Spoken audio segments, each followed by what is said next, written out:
Warga Makassar, Sulawesi Selatan menolak rapid test COVID. Warga di Kediri berunjuk rasa menolak pelaksanaan tes cepat COVID-19. Sejumlah warga menolak melakukan rapid test. Di distrik Sorong Manoi menolak untuk dilakukan rapid test. Menolak rapid test COVID-19. Berisikan penolakan untuk mengikuti rapid test. Menolak pelaksanaan tes cepat COVID-19. Dilakukan rapid test, menolak untuk dilakukan rapid test. Menolak ikut rapid test.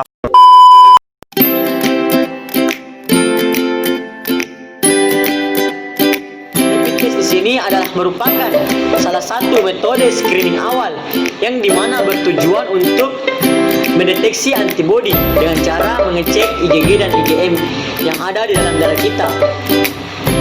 IgG dan IgM itu apa? IgG dan IgM itu adalah merupakan salah satu jenis antibodi yang ada di dalam darah kita yang bertujuan untuk mendeteksi antibodi, mendeteksi virus. Apabila ada terjadi virus baru yang masuk ke dalam tubuh kita, maka IgG dan IgM itu akan berlipat ganda, akan muncul ketika di rapid test. Mungkin yang akan kita bahas yakni mengenai kasus penolakan rapid test yang terjadi di Ambon pada Kamis 4 Juni 2020, yang dimana kehadiran tim medis dari gugus tugas COVID-19 setempat yang ingin melakukan rapid test di RT 00204 Kelurahan Silale, Kecamatan Nusa Dili disambut dengan aksi penolakan.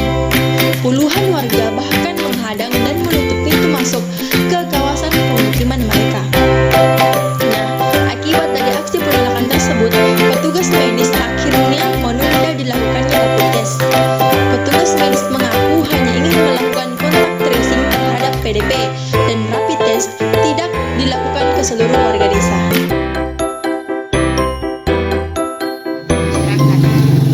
Kali ini saya akan membahas mengenai mengapa masyarakat melakukan penolakan rapid test. Masyarakat melakukan penolakan bukan tanpa alasan. Lunturnya kepercayaan terhadap tim medis menjadi penyebabnya. Itulah mengapa puluhan warga bahkan menghadang dan menutup pintu masuk ke kawasan pemukiman mereka. Yang pertama, penolakan rapid test oleh warga juga dipengaruhi beberapa faktor, seperti minimnya sosialisasi petugas medis ke masyarakat. Kedua, bila mana mereka melakukan tes cepat dan ada yang reaktif, pasti akan dikarantina. Jadi, itulah alasan mengapa masyarakat menolak untuk mengikuti rapid test.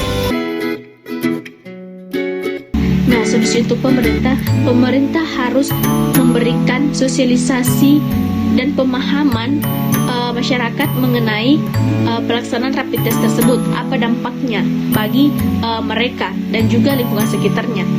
Nah, di sini juga pemerintah harus menindak tegas jika adanya orang yang memprovokator masyarakat tersebut, karena penolakan ini terjadi juga karena adanya ikut campur provokator yang memprovokasi masyarakat tersebut, sehingga tersebarnya informasi tersebut di kalangan masyarakat yang belum tentu benar adanya. Dan masyarakat juga di sini berperan penting, yaitu bagaimana masyarakat itu harus membantu pemerintah dalam pelaksanaan rapid test tersebut, karena rapid test ini dilaksanakan juga untuk kepentingan masyarakat juga. Karena apa? Jika pelaksanaan tersebut terjadi, maka akan diketahui yang mana yang reaktif dan yang mana yang tidak. Otomatis kalau ada yang reaktif, mereka akan langsung dikarantina oleh petugas, dan wilayah tersebut akan nyaman jika tidak ada yang reaktif di daerah tersebut. Nah, di sini juga masyarakat harus pintar dalam memilih informasi, jangan gampang termakan akan isu-isu yang belum tentu benar adanya. Jadi masyarakat itu harus pintar dalam memilih informasi, memilih yang mana yang benar dan yang mana yang tidak.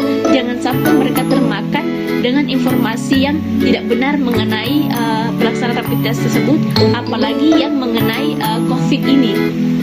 Dan juga ada peran tokoh masyarakat. Tokoh masyarakat ini harus selalu memberikan arahan kepada masyarakat sekitar agar masyarakat sekitar itu tidak gampang terprovokasi kepada orang-orang yang memang tidak ingin terjadinya rapid test tersebut karena dari kepentingan pribadi mereka sendiri. Nah, mungkin demikian dari solusi saya mengenai bagaimana agar tidak terjadinya lagi penolakan rapid test tersebut.